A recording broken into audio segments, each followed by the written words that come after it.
Selamat datang semuanya. Kita akan melanjutkan pembahasan tentang mata kuliah analisis fungsi kompleks. Kita telah belajar tentang bab 1, bab 2, dan bab 3. Nah, sekarang kita akan masuk ke bab berikutnya, yaitu bab 4 yang akan berbicara tentang integral. Setidaknya ada 5 topik, sebenarnya ada 4 topik, karena topik kelima adalah contoh. Jadi ada 4 topik yang akan kita pelajari. Pertama, kita akan belajar ulang tentang fungsi parametrik di bidang kompleks.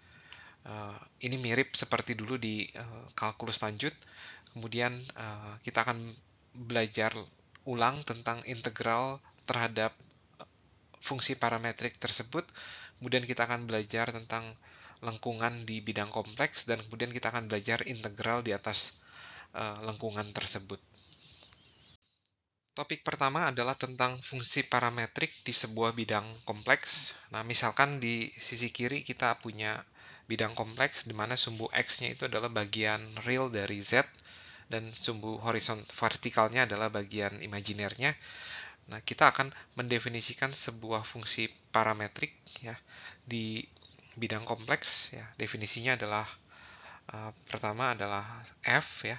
Pemetaan F dari R ke C ya. R-nya itu adalah parameternya ya, T ya, akan kita bawa ke UT dan VT. Atau dalam notasi yang lain, kita akan mendefinisikan sebuah WT yang merupakan UT ditambah I VT. Di mana si UT-nya itu hidupnya di real, VT-nya juga hidupnya di real, tetapi WT hidupnya di C ya, di mana T-nya itu adalah biasanya tidak semua real kita pakai, hanya untuk suatu interval. Nah, kalau kita gambarkan WT itu di bidang kompleks itu adalah seperti ini ya. Di mana ada arahnya ya. Nah, di mana titik awalnya itu adalah ketika T sama dengan A, dan titik akhirnya itu ketika T sama dengan B. Di mana titik awalnya itu adalah W di A, dan ini adalah W di B. Nah, ini semoga cukup jelas pendefinisian mengenai fungsi parametrik di C. Berikut adalah contoh sederhana. Misalkan kita punya sebuah fungsi lengkungan WT sama dengan cos T ditambah I dikali sin T, di mana T-nya itu berjalan dari 0 sampai Pi. Nah, cos T ini adalah U-nya, UT, dan sin T itu adalah VT-nya ya. Kemudian ketika T sama dengan 0, kita bisa hitung ya, adalah cos 0, cos 0 adalah 1, 0. Berarti ketika T sama dengan 0, posisi kita ada di sini ya. Kemudian ketika T sama dengan Pi, cos Pi adalah min 1, dan sin Pi lagi-lagi 0 ya, sehingga ketika T sama dengan Pi, posisi kita ada di sini ya. Dan tentunya Anda tahu bahwa sepanjang T dari 0 sampai Pi, kurva ini adalah kurva setengah lingkaran ya, dengan arahnya seperti ini. Nah, semoga cukup jelas kenapa bisa mendapatkan seperti ini. Nah, selanjutnya kita juga bisa, topik selanjutnya setelah mendefinisikan lengkungan di bidang C, turunan ya. Kita ingin mencari turunan WT terhadap T ya. Jadi seperti ini adalah ya turunan dari U terhadap T ditambah I. Dan ini adalah U aksen ditambah I dikali V aksen T.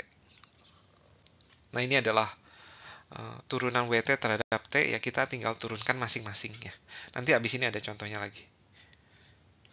Berikut adalah sebuah contoh, contohnya sedikit berbeda. Nah, di sini kita punya WT-nya itu adalah E pangkat Z0 dikali T, di mana Z0 itu adalah suatu titik di bilangan, suatu titik di bidang kompleks, dan titik tersebut adalah fix ya, tidak berubah ya. Nah, di sini saya akan misalkan Z0-nya itu adalah X0 ditambah Y0, di mana X0 dan Y0 itu suatu titik di bidang kompleks ya. Nah, untuk mencari turunan WT terhadap T, ada dua cara ya. Nah, saya akan bahas cara pertama dulu. Nah, cara pertama itu kita akan mencari UT dan VT-nya ya. Jadi WT adalah pangkat Z0, Z0-nya langsung saya ubah ya. Dikali Y0 dikali T. Nah, ini T-nya bisa saya kalikan ya. T dikali X0 ditambah I. Sorry, I-nya harusnya di atas. Y0 dikali T. Dan ini kita bisa T kali X0-nya saya biarkan. Dan kita punya pangkat I yaitu Y0 dikali T itu adalah cos T dikali Y0 ditambah I sin T dikali Y0. Dan kita dapatkan bagian ini adalah bagian U-nya, ini bagian adalah V-nya ya. Jadi UT-nya adalah pangkat TX0 dikali. Sementara VT-nya adalah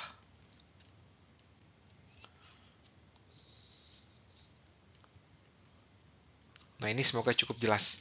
Nah, untuk mencari turunan WT terhadap T, nah kita tinggal mencari turunan U terhadap T dan mencari turunan V terhadap T ya. Dan ini cukup panjang, kenapa? Karena bentuk U dan V-nya itu adalah produk ya, U kali V ya. Jadi turunan U terhadap T itu kita harus melakukan U aksen dikali V ditambah V aksen dikali U ya. Karena ada ini fungsi terhadap T, ini juga fungsi terhadap T ya. Jadi saya akan tulis dulu turunan U terhadap T dan saya akan langsung tulis juga turunan V terhadap T. Nah, di sini yang warna kuning saya sudah tuliskan turunan U terhadap T dan turunan V terhadap T. Jadi di sini ada ini adalah turunan yang pangkat TX0, sementara cos-nya akan tetap. Terus sekarang TX0-nya tetap. Terus kemudian cos dalam kurung T dikali Y0-nya saya turunkan terhadap T, dan ini adalah hasilnya ya. Nah, ini semoga cukup jelas turunan U terhadap T dan turunan V terhadap T. Nah, selanjutnya kita akan mencari turunan W terhadap T.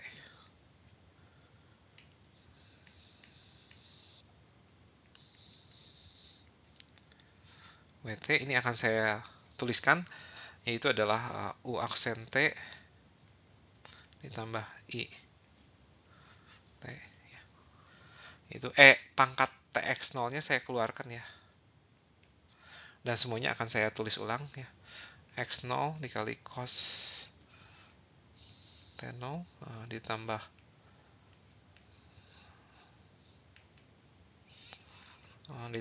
I. Nah, karena V aksen kan mengandung I ya. Jadi saya akan tuliskan I-nya. X0 dikali sin 0 ditambah Y0 dikali cos.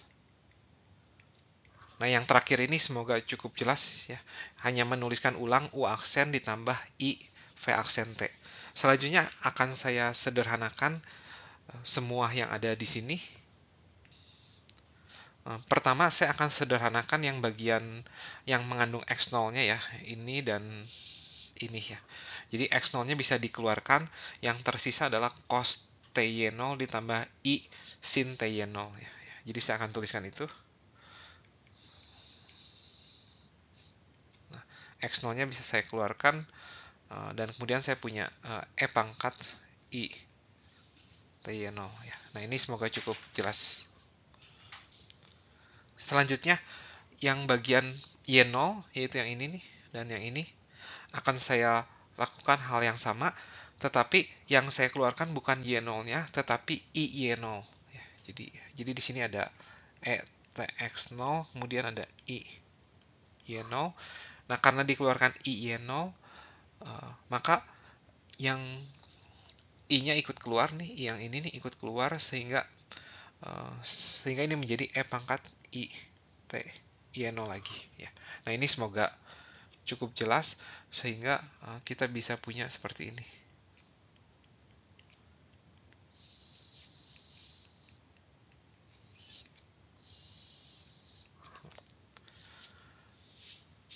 Nah, ini silakan Anda coba kerjakan. Semoga seharusnya Anda akan mendapatkan hasil yang sama dengan saya.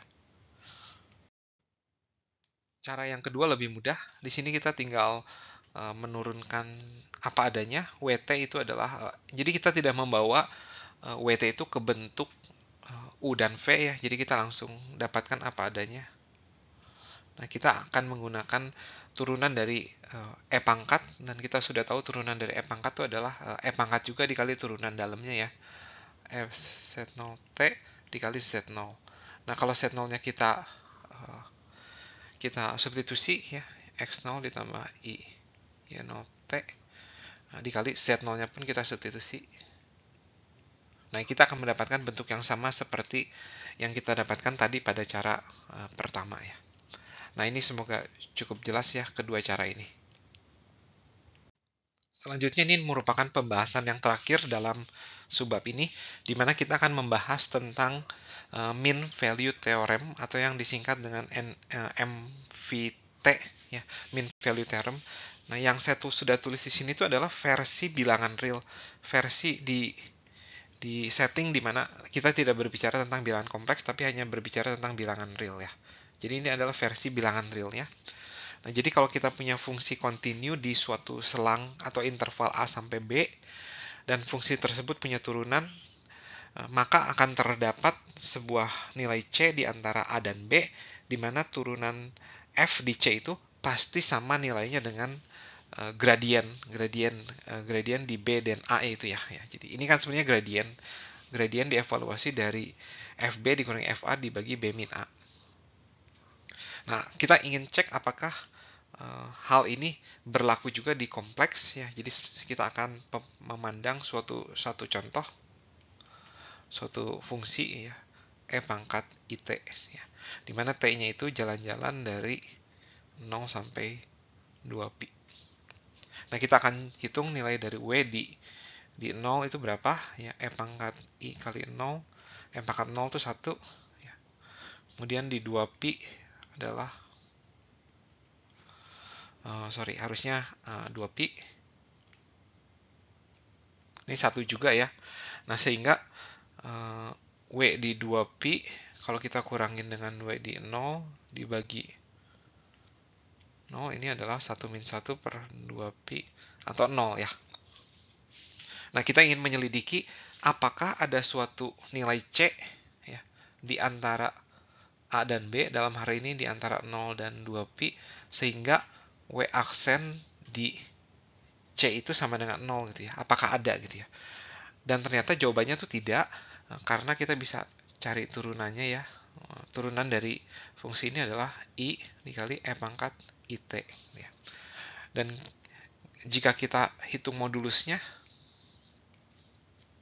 ya, E pangkat IT gitu ya.